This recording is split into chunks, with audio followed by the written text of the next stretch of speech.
ग्रामीण एरिया हो या शहरी भाग, दोनों जगह आज युवाओं की फौज खड़ी है, बेरोजगार युवाओं की फौज खड़ी है। शहरों में पान ठेलों पर 20 से 25 साल के युवा गप्पा करते हुए नजर आएंगे। आंखें चढ़ी हुई होगी, नशे के हैबिचुअल हुए, अच्छे घर के लोग लगते हैं, पढ़े लिखे हैं, टैलेंट है, लेकिन नशे का आदी हो चुके हैं। माँ बाप नौकरी पेशा वर्ग, घर की परिस्थिति अच्छी, किसी भी बात की चिंता नहीं, फालतू बातों में ज्यादा इंटरेस्ट होता है, नशे पत्ती में ज्यादा रहते हैं। और ये कुछ नहीं है, सिर्फ संगत का कारण है दोस्त। वो युवा किसी की बात सुनना पसंद नहीं करते, बड़े बुजुर्ग की बात पसंद करना नहीं चाहते, उन्हें चाहिए तो सिर्फ नशा। और वो संगत के वजह से अच्छे घर के युवा बच्चे अपने लाइफ से खेल रहे हैं, ऐसे समझ में आ रहा है। बच्चे भी पढ़ाई में कोई कमजोर नहीं है, उनका भी टैलेंट है, उनकी भी सोच है, वो हर काम फर्क पे करना चाहते हैं, लेकिन मजबूरी उनकी यह है कि वो नशे का आदी हो चुके हैं। ऐसे युवा ना माँ बाप की सुनते, ना बड़े बुजुर्ग के सुनते, उन्हें तो सिर्फ अपना नशा पूरा करने के लिए वो कोई भी असामाजिक कार्य करते हैं, कानून को तोड़ते हैं और अपना शौक पूरा करते हैं।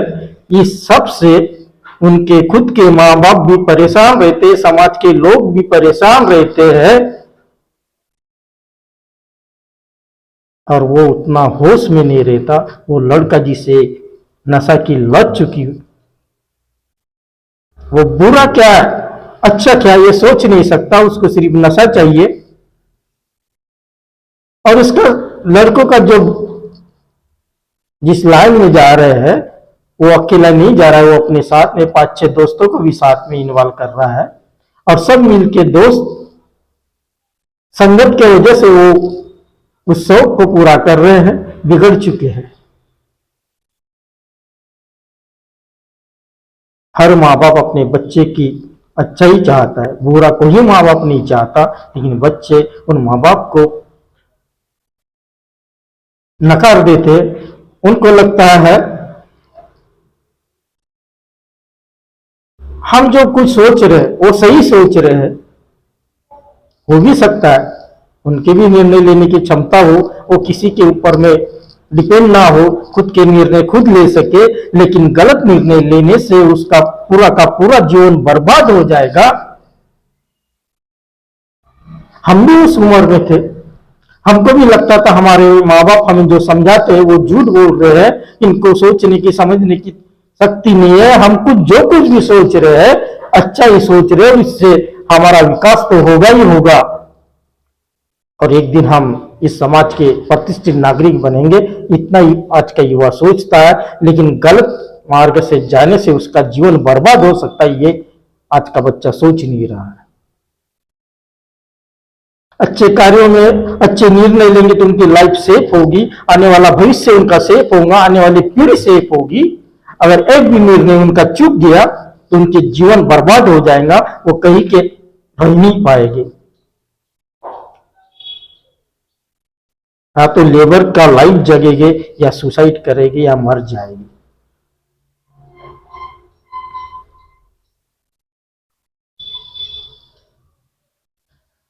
हर युवा ने जो भी काम करना है तो दिमाग से सोचने को होना, ना कि दिल से। दिल से लिए हुए फैसले हमेशा गलत होते, और जो दिमाग से फैसला लेता है वो हमेशा सही होता है, और जिंदगी में अपनी लाइफ सही ढंग से जीता है।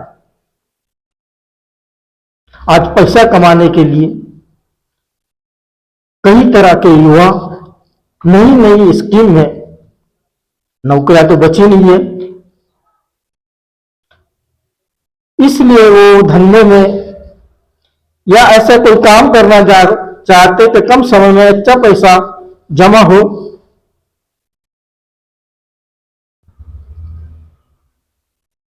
और इसी के पीछे में वो अपनी पूरी ताकत लगा देते हैं।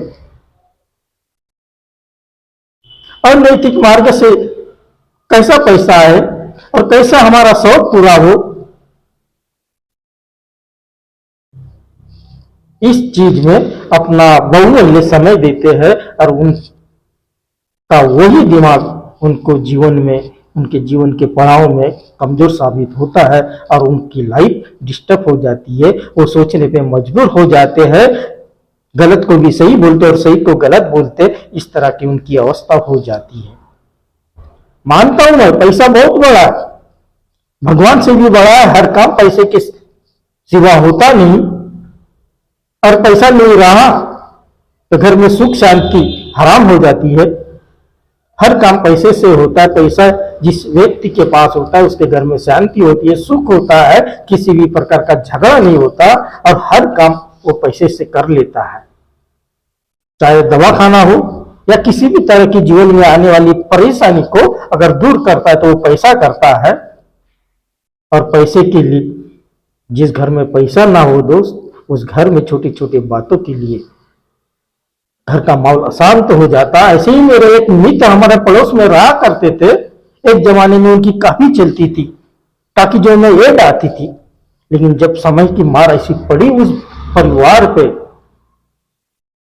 तो मैंने इन्हीं आंखों से देखा उस व्यक्ति को केवल 50 पैसे के लिए अपने बच्चे को इतना मारा कि आजू बाजू लोगों को दया आने लगी। जब उससे पूछा गया क्यों बच्चे को मार रहे, तो उसने बोला इस बच्चे ने इसको आटा खरीदने के वास्ते भेजे, तो 50 पैसे जो बेसन होता है, उस समय में, हमारे समय में 50 पैसे का बेसन मिल जाता था, क्योंकि उस बेसन से उनको चीले बोलते ना, चीले हमारे मराठी में बोलते चीला, या आपके भाषा में क्या बोलते मुझे नहीं मालूम। उस 50 पैसे के लिए उस बच्चे को इतना मारा, हर कोई दंग रह गया था। कि उस समय उस व्यक्ति को 50 पैसे की भी वैल्यू बहुत थी, क्योंकि उस 50 पैसे में वो पति पत्नी और उनके बच्चे खाना खा सकते थे, अपना पेट पाल सकते थे, उस दिन के निकल सकता था। तो पैसे की महत्व भी उतना ही है। अगर जिस व्यक्ति के पास पैसा ना हो, उसकी कोई समाज में इज्जत होती है, कितना भी अच्छा कैरेक्टर, कितने भी उसके अच्छे, और वो गरीब है तो आजू बाजू वाला भी उसको हीन भावना से देखता है, उसको समाज में कोई महत्व नहीं देता, कोई इज्जत नहीं होती।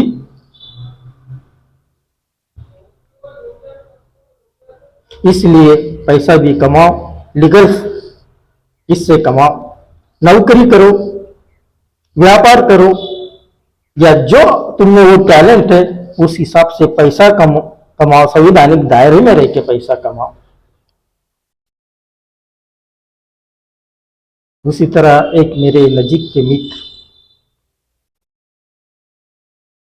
हमारे समाज में खास करके नौकरी पेशा वाले को काफी महत्व दिया जाता है, लेकिन व्यापारी वर्ग को तुच्छ ही समझा जाता है। इसलिए युवा साथियों से यही कहूंगा कि आप कंपटीशन की तैयारी करें और अच्छी से अच्छी नौकरी ले, अपने कब्जे में ले और अपनी लाइफ को सुखमय करें। ऐसे ही मेरे मित्र वाने जी, ये कई गवर्नमेंट फैक्ट्री में काम कर रहे थे, लेकिन वो बचपन से राजनीति और सामाजिक कार्यों में अग्रसर रहने की वजह से उनका मन वहां लग नहीं रहा था। कलेक्ट में थे, अच्छी खासी पेमेंट थी और उनका गुजारा अच्छा चल रहा था, लेकिन जो उनके दिमाग में जो कीड़े थे, सामाजिक धार्मिक कार्य करने के वास्ते, उनने अपने नौकरी को त्याग पत्र दिया और नौकरी छोड़ के अपने वो गोंदिया शहर में आए। उनका जोश देख के उनके घर वाले ने उन्हें समझाने की कोशिश की, लेकिन उसका सामाजिक जागृति लाने के लिए वो कार्य करते थे। उनके समाज के लोगों ने, उनके घर वालों ने मदद किया, लेकिन कब तक मदद करते रहेंगे। एक दिन सभी लोगों ने हाथ खड़े कर दिए। और कोई भी कार्य करने के लिए, सामाजिक कार्य करने के लिए पैसे की काफी आवश्यकता होती है, ये आप भी जानते हो और मैं भी जानता हूं। छोटा से छोटा भी कोई काम होगा तो उसके लिए पैसे की आवश्यकता ही होती है। उस महान जी ने अपनी नौकरी छोड़ी, दुनिया में वापस आए, सामाजिक कार्यों में हाथ बढ़ाया, लोगों से मदद मांगी। लोग भी अपना घर दार छोड़ के उन्हें मदद तो नहीं करते, बार बार कोई मदद नहीं करता, तब उनका इंटरेस्ट कम हो गया और धीरे धीरे वो समाज में खत्म होते चले गए। आज उसी व्यक्ति को यही समाज किसी भी प्रकार का कोऑपरेट नहीं करता, पछता रहा है इस उम्र में। हमारे उम्र में आज वो पछता रहा है कि मैंने क्यों नौकरी छोड़ी। अगर मैं नौकरी करते रहता तो मैं अपने परिवार की परवरिश अच्छा करता। आज मैं समाज कार्य में रहकर अपने परिवार का नुकसान तो नुकसान किया, बच्चों का भी नुकसान किया। मैं उस तरह की फैसिलिटी उन बच्चे को दे नहीं पा रहा हूं जिससे वो अपना एजुकेशन पूरा कर सके। तो दोस्तों, मेरे युवा साथियों, मेरे मित्रों, पैसा इस जीवन में काफी महत्वपूर्ण रोल अदा करता है। पैसा कमाओ। जिस घर में पैसा का वास होता है, पैसा होता है, उस घर में हर वो संकट को दूर किया जाता है, हर उस परेशानी को दूर की जा सकती है। वैसे ही मेरे दो मित्र जो स्कूल लाइफ में थे, ग्रामीण एरिया से आते थे, गरीब परिवार से आते थे। उन्हें अपना एजुकेशन पूरा करके, यानी 10वीं 12वीं करके ही नौकरी लगना था। इतने गरीब घर के थे, उनके माँ बाप मजदूर लेबर थे, बड़ी मुश्किल से पेट भरता था, 10 बाय 10 में रहते थे। उस समय की वो बात है दोस्त, मेरे दोनों मित्र कंपटीशन के एग्जाम में लग गए। इसमें मिडिल क्लास वाले जो फैमिली से होता है उनका ना बहुत नुकसान होता है। इस साइड में गरीब दोस्त थे मेरे, मैं अच्छे घर का था, मेरे पिताजी नौकरी पे थे, यानी समझो कि मिडिल घर का था। मुझे उस गरीबी का एहसास नहीं हुआ। मेरे को हर वो चीज मिल जाती थी जिससे मैं डिमांड करता था, लेकिन वही चीज उनको नहीं मिलती थी। गर्मियों की छुट्टी में वो काम पे जाते थे और उनके जिद और चिकाटी से वो आज कोई टीचर बन गया तो कोई बैंक में क्लर्क बन गया। अब दोनों दोस्तों की बताता हूं मैं, जब उस मित्र को बैंक वाले को नौकरी लगी तो उसे ऐसा महसूस होने लगा कि मेरे जैसा पैसे वाला कोई नहीं। वो अपने जितने भी दोस्त थे उसे भूल चुका था। एक उसमें अहंकार आ चुका था। बस समय बलवान होता है दोस्त, उन्हें भी पता चल गया धीरे धीरे। काफी सालों के बाद हमारा जो मित्र था, खास मित्र था, वो भी हमसे कोई कम नहीं है। फिर वे देखो, जिस 10 बाय 10 के रूम में वो दोनों मेरे दोस्त रहते थे, उन खुद के रिश्तेदारों को अवॉइड करना चालू कर दिया, उन गरीब दोस्तों को अवॉइड करना चालू कर दिया। उन्हें अहंकार, स्वाभिमान नहीं बोलूंगा, अहंकार बोलूंगा, पैसों का अहंकार इतना आ गया था, उनने अपने सगे सौरे को भी दूर कर दिए थे। और ये प्रैक्टिकल है। चलो, मैं भी उनसे कोई एजुकेशन में किसी भी बात में कम नहीं, ना पैसे में कम नहीं हूं। जब उनको इस बात का एहसास हुआ तो 20 साल के बाद में उन्होंने मेरे से कांटेक्ट किया, तब मुझे भी लगा कि अभी तक मेरे से दो हाथ दूर जाते थे। आज उन्हें मेरी पोजीशन, मेरे बच्चे अच्छे अच्छे कॉलेजों में पढ़ाई करते हैं। उन्हें जब इस बात की जानकारी मिली तो जबरदस्ती में फोन इससे उससे लेकर मुझसे बात करने की कोशिश की। तब मैंने उन्हें समझा दिया, नौकरी तुम्हारे को होगी, मैं धंधे वाला हूं और तुमसे किसी बात में कम न हो। और वो चीज मेरे पास है जो तुम्हारे पास है। तुमने गरीबी देखी, मैंने गरीबी नहीं देखा। बोलने का मेरे को घमंड नहीं है दोस्तों इस बात का। मैं उन युवाओं को बताना चाहता हूं, आज जो तुम्हारे साथ में तुम हर वो शौक पूरा करते, समय ऐसा आएगा जब वो उनकी इकोनॉमिक स्थिति अच्छी हो जाएंगी, तुम्हें नकार दिया जाएगा, तुम्हें किसी प्रकार का रिस्पांस नहीं दिया जाएगा। अभी से अपने आप को सावधान करो, पढ़ाई करो, माँ बाप तुम्हारे पीछे पैसा खर्चा कर रहे, सही निर्णय लो। निर्णय लेना है आप ही को लेना है। 21-22 के हो गए इसका मतलब तुम किसी के ऊपर में डिपेंड रहना नहीं है। अपनी जो सोच है, जो अपना भला कैसा कर सके, अपना भविष्य कैसा अच्छा बन सके, आने वाली पीढ़ी कैसे अच्छा हो सके, अपनी लाइफ कैसी अच्छी से अच्छी जग सके, इस बात को फोकस करते हुए अपने वो हर डिसीजन, हर वो निर्णय सोच समझ के लेना चाहिए। और गलत संगत से दो हाथ, अभी भी समय गया नहीं है मेरे युवा बच्चों। अपने आप को सिद्ध कर दो, समय गया हुआ नहीं है। समय सही समय पे सही निर्णय लोगे तो तुम्हारी लाइफ सही होगी।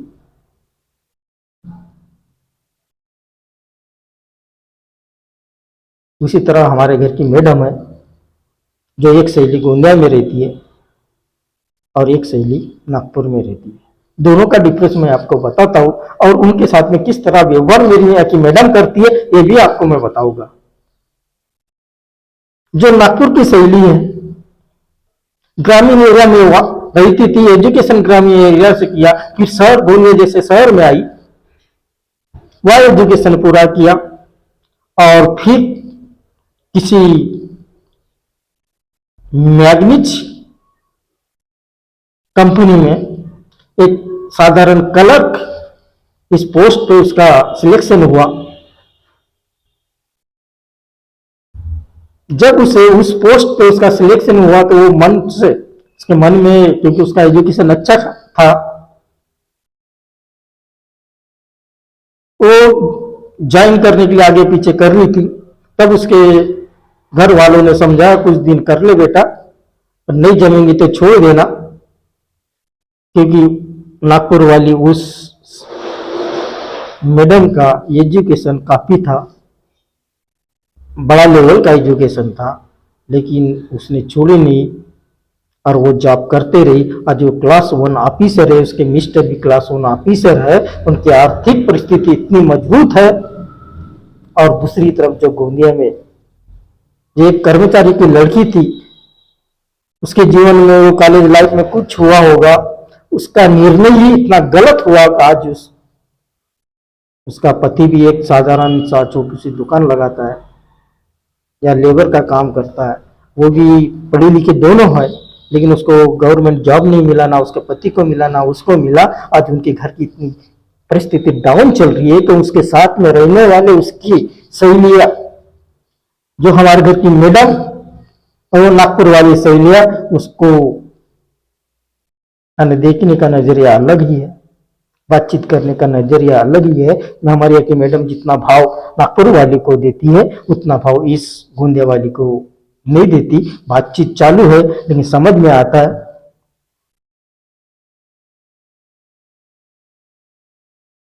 इसलिए कोई भी निर्णय लेने से, अगर उस मैडम ने क्लर्क है करके, छोटा पद है करके अगर वो छोड़ देती तो उसके लिए वो निर्णय बहुत बुरा हुआ। क्योंकि मेरे पड़ोस में एक मेरे मित्र ने वही काम किया, चपरासी की ड्यूटी लगी थी,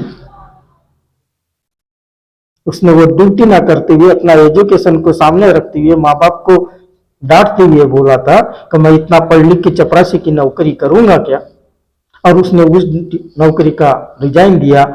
बाद में जब वो कंपटीशन की तैयारी करने लगा तो कई एग्जाम दिए, फिर भी वो सक्सेस नहीं हुआ। आज वो रिक्शा चलाता है, रिक्शा।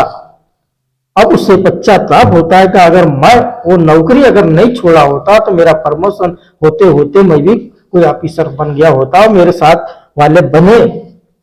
मेरे एक गलती से मेरा पूरा जीवन बर्बाद हो गया। उस बात का समझ जाने के बाद में पश्चाताप होता है। इसलिए मैं कहना चाहूंगा, युवा मेरे साथी हो, मेरे बच्चों, तुम्हें हर निर्णय सोच समझ के लेना है, अपने लाइफ को सेटलमेंट करना है, क्योंकि आने वाला भविष्य तुम्हारे निर्णय के ऊपर मैं डिपेंड होगा, तुम्हें कोई समझाएगा नहीं। तुम्हें अपनी सोच, अपना निर्णय ये खुद को लेना है। माँ बाप कोऑपरेट करते हैं लेकिन उतना ही करेंगे जितना आप सुन सकते हो। और कहना चाहूंगा कि आप अपने सीनियर और अपने माँ बाप से हमेशा गाइडलाइन लिया करो।